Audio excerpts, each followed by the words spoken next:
আসসালামু আলাইকুম। সংবাদে আপনাদের সবাইকে স্বাগত জানাচ্ছি। আমি ফিরোজ তোহা। শুরুতেই আরবে কেবলস সংবাদ শিরোনাম জানিয়ে দেব সর্বশেষ গুরুত্বপূর্ণ আপডেট সংবাদ। শুরুতেই শিরোনাম।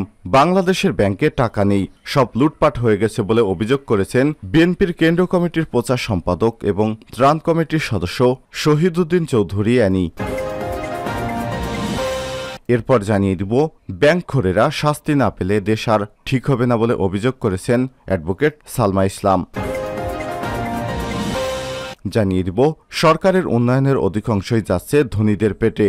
বাজেটে নানা দিক তুলে ধরে সাবেক পরিকল্পনামন্ত্রী এম এ মান্নান বলেন, সরকারের উন্নয়নের অধিকাংশই যাচ্ছে ধনিক শ্রেণীর পেটে।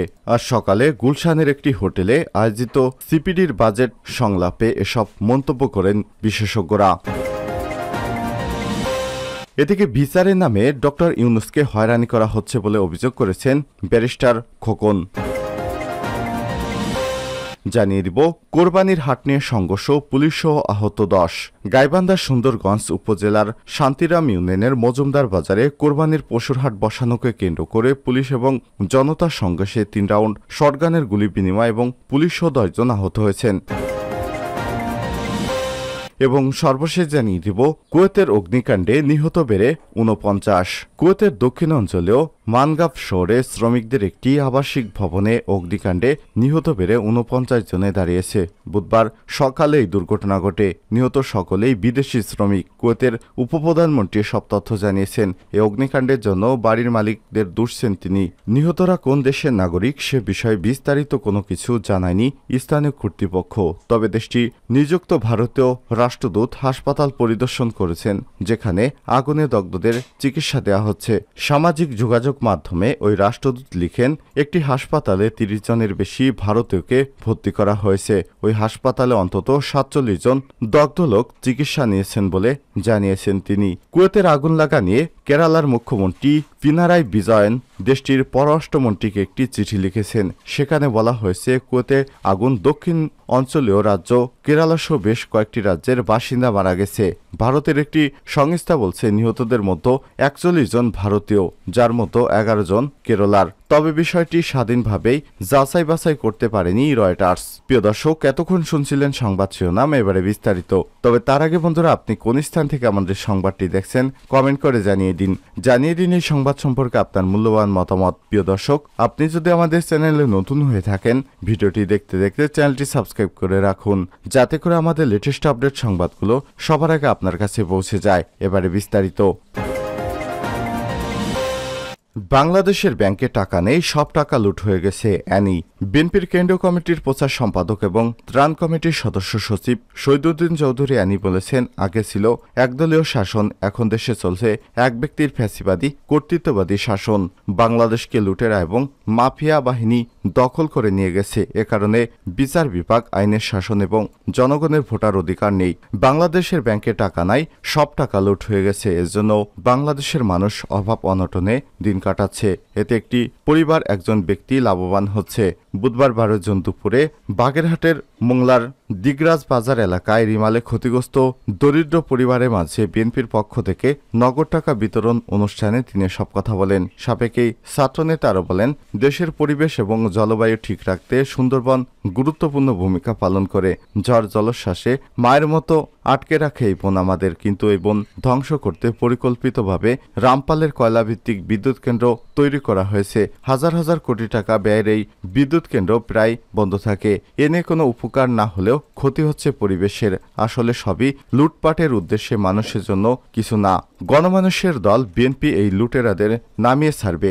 যতদিন সরকারের পতন না হয় ততদিন আমাদের আন্দোলন চলবে। পরে রামপাল উপজেলার বগুড়া ব্রিজ এলাকায় ক্ষতিগ্রস্তদের মাঝে নগদ অর্থ বিতরণ করেন শহীদুদ্দিন চৌধুরী অ্যানি। এদিকে বিএনপির ভারপ্রাপ্ত চেয়ারম্যান তারেক রহমানের নির্দেশনায় রামপাল এবং মোংলায় 2 শতাধিক ক্ষতিগ্রস্ত মানুষকে নগদ 3000 টাকা করে প্রদান করা হয় বিএনপির পক্ষ থেকে। সংসদে অ্যাডভোকেট সালমা ইসলাম বললেন, ব্যাংকে করা শাস্তি না পেলে দেশ আরও ভয়াবহ বিপর্যয়ের দিকে যাবে, দেশ ঠিক হবে না। ব্যাংক লুটেরা এবং ঋণখেলাপি ও টাকা পাচারকারীদের সামাজিকভাবে বয়কট করার আহ্বান জানিয়েছেন সাবেক প্রতিমন্ত্রী এবং জাতীয় পার্টির কো চেয়ারম্যান অ্যাডভোকেট সালমা ইসলাম এমপি। তিনি বলেছেন, সময় এসেছে ওদের, অর্থাৎ সামাজিকভাবে বয়কট করতে হবে। জাতীয় সংসদে এমন আইন পাশ করতে হবে যাতে তারা বিমানে উঠতে না পারে, ট্রেনের টিকিট না পায়। কোনো দামি গাড়িতে চড়া তো দূরের কথা, যেন কোনো রিকশাওয়ালা তাদের নিতে ঘৃণা প্রকাশ করে। আমি প্রধানমন্ত্রীর কাছে বিশেষভাবে অনুরোধ করব, রাঘব বোয়াল, ঋণখেলাপি এবং অর্থ পাচারকারীদের বিরুদ্ধে যৌথ অভিযান পরিচালনা করা হোক। একই সঙ্গে ওদের বাসাবাড়িতে সব ধরনের সার্ভিস বন্ধ করে দেয়া হোক, বিশেষ করে ব্যাংকে ঘোদের। যদি আমরা শাস্তি দিতে না পারি তাহলে দেশ আরও কঠিন হয়ে যাবে। বুধবার জাতীয় সংসদে 2024-25 অর্থ বছরে প্রস্তাবিত বাজেটের উপর সাধারণ আলোচনায় অংশ নিয়ে অ্যাডভোকেট সালমা ইসলাম এসব কথা বলেন। স্পিকার ডক্টর শিরিন শারমিন চৌধুরী এ সময় সভাপতিত্ব করেন। আলোচনায় অংশ নিয়ে অ্যাডভোকেট সালমা ইসলাম দেশের চলমান রাজনৈতিক পরিস্থিতি, অর্থনৈতিক সংকট, সরকারের উন্নয়ন এবং অগ্রগতি চিত্র তুলে ধরার পাশাপাশি চলমান ভূরাজনৈতিক প্রেক্ষাপট নিয়েও কথা বলেন। এ সময় তিনি আরও বলেন, করোনাকালীন কঠিন সংকট আমাদের প্রধানমন্ত্রী সফলভাবে মোকাবিলা করতে পারলেও এখন তা আরও বেশি হিমশিম খেতে হচ্ছে। এর জন্য দায়ী এক শ্রেণীর দুর্নীতিগ্রস্ত ও অর্থ পাচারকারী ব্যাংক লুটেরা, যারা বিভিন্ন সেক্টরে দুর্নীতি এবং ক্ষমতার অপব্যবহার করে দেশটাকে ধ্বংসের দ্বারপ্রান্তে নিয়ে গেছে। যদিও সরকার এখন এসব রাঘব বোয়ালকে শক্ত হাতে ধরতে শুরু করেছে, এজন্য আমি প্রধানমন্ত্রীকে বিশেষভাবে ধন্যবাদ জানাতে চাই। সরকারের উন্নয়নের অধিকাংশই যাচ্ছে ধনীদের পেটে। বাজেটের নানা দিক তুলে ধরে সাবেক পরিকল্পনা মন্ত্রী এম এ মান্নান বলেছেন, সরকারের উন্নয়নের অধিকাংশই চলে যাচ্ছে ধনী শ্রেণীর পেটে। আর সকালে গুলশানের একটি হোটেলে আয়োজিত সিপিডির বাজেট সংলাপে সব মন্তব্য করেছেন বিশেষজ্ঞরা। প্রতি বছরই বাড়ছে জাতীয় বাজেটের আকার, মাথাপিছু আয়ও বাড়ছে সমানতালে। কিন্তু জাতীয় বাজেটেই দেশের উন্নয়নে শ্রম দেওয়ার মানুষেরা কতটা গুরুত্ব পাচ্ছে নিয়ে বাজেট সংলাপের আয়োজন করে সিপিডি। সবাই অংশ নেয়া বিশিষ্টজনেরা বাজেটের নানা অসঙ্গতি তুলে ধরেন। দাবি ওঠে শ্রমিকদের রেশনিংয়ের আওতায় আনতে এবং এ সময় সাবেক তত্ত্বাবধায়ক সরকারের উপদেষ্টা হোসেন জিল্লুর রহমান বলেন, এক দশকের উন্নয়ন কৌশলে শ্রমখাত উপেক্ষিত। সাবেক এমপি রুমিন ফারহানা বলেন, দুর্নীতিকে প্রাতিষ্ঠানিক রূপান্তরে নামে মাত্র কালো টাকাকে বৈধতার সুযোগ করে দেওয়া হয়েছে। শিক্ষা ও প্রবৃদ্ধি নির্ধারণ, মূল্যস্ফীতিকে বিবেচনা আনা হয়নি। শিক্ষার মান উন্নয়নে কোনো বরাদ্দ নেই বাজেটে। আর IMF এর প্রেসক্রিপশনে বাজেট দেশের অর্থনীতিকে হুমকির মুখে ফেলবে বলেও মনে করেন বিশেষজ্ঞরা।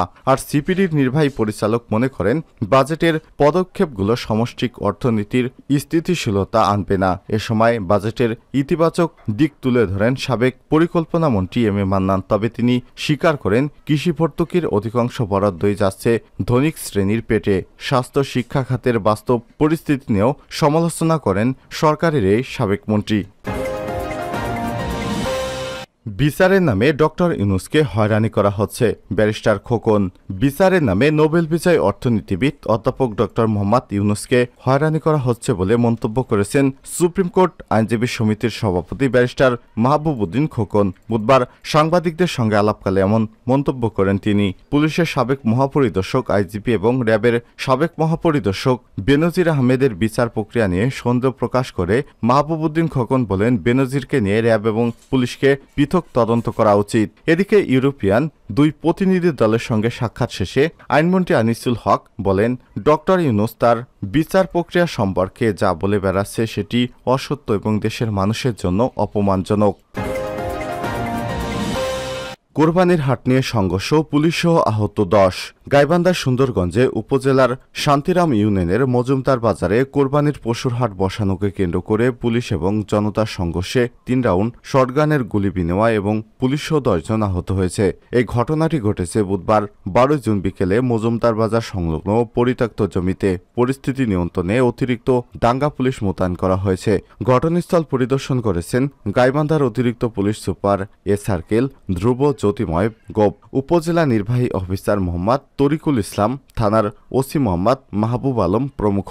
পুলিশ এবং স্থানীয় সূত্র থেকে জানা যায়, প্রতিদিনের ন্যায় হাট বাজারে চলে আসছিলেন। কোরবানি উপলক্ষে বুধবার পশুর হাট বসানো হয়। পশুর হাট অবৈধভাবে বসানো হয়েছে এই মর্মে বিভিন্ন মহলের অভিযোগের ভিত্তিতে পুলিশ ঘটনাস্থলে উপস্থিত হয়ে পশুর হাট পণ্ড করে দেওয়ার চেষ্টা করে। এক পর্যায়ে জনতা ক্ষিপ্ত হয়ে ওঠে এবং পুলিশের সঙ্গে সংঘর্ষ বাধে। পরে পুলিশ পরিস্থিতি নিয়ন্ত্রণে 4 রাউন্ড শটগানের গুলি বিনিময় করে। এতে SI Abul Kalam Azad, SI Masud Rana, constable Monir Hossain, Sulaiman Hossain সহ 12 জন আহত হয়েছে। আহতরা বিভিন্ন হাসপাতালে চিকিৎসাধীন রয়েছে। পশু কিনতে আসা গ্রাহক সুজন মিয়া জানায়, পুলিশ অন্যায়ভাবে হাটে প্রবেশ করে পশুর হাট পণ্ড করে দেয়। এতে করে কয়েকটি গরু এবং ছাগল হারিয়ে গেছে। এছাড়াও অনেকের টাকা পয়সাও হাতে থাকা মোবাইল ফোন খোয়া গেছে। হাট ইজারাদার মইদুল ইসলাম জানান, পশুর হাট বসানোর ক্ষেত্রে কোনো বিধিনিষেধ নেই, সেই কারণে কোরবানির পশুর হাট বসানো হয়েছে। এরপর কেন পশুর হাট বসানো যাবে না এই মর্মে হাইকোর্টের একটি লিগ্যাল নোটিশ উপজেলা নির্বাহী অফিসারকে দেওয়া হয়েছে। এরপর বেআইনিভাবে পশুর হাট পণ্ড করে দেয় পুলিশ। থানার ওসি মোহাম্মদ মাহবুব আলম জানান, অনলাইন সেবা 999-এ বিভিন্ন মহলের অভিযোগের ভিত্তিতে পুলিশ কোরবানি পশুর হাট না বসানোর জন্য অনুরোধ করেন, কিন্তু জনতা পুলিশের সরকারি কাজে বাধা প্রদান করে এবং 4 জন পুলিশ সদস্যকে আহত করে। পুলিশ পরিস্থিতি নিয়ন্ত্রণে 4 রাউন্ড শটগানের গুলি বিনিময় করে। উপজেলা নির্বাহী অফিসার মোহাম্মদ তরিকুল ইসলাম জানান, কেন মজুমদার হাটের ইজারাদার কুরবানির পশুর হাট বসাতে পারবে না এই মর্মে একটি লিগ্যাল নোটিশ দেওয়া হয়েছে। বিষয়টি নিয়ে গাইবান্ধা জেলা এবং দায়রা জজ আদালতের পিপির মতামতের জন্য পাঠিয়েছি, কিন্তু মতামত না পায় আগেই অনাকাঙ্ক্ষিত ঘটনাটি ঘটে। বিষয়টি খতিয়ে দেখে প্রয়োজনীয় ব্যবস্থা নেওয়া হবে।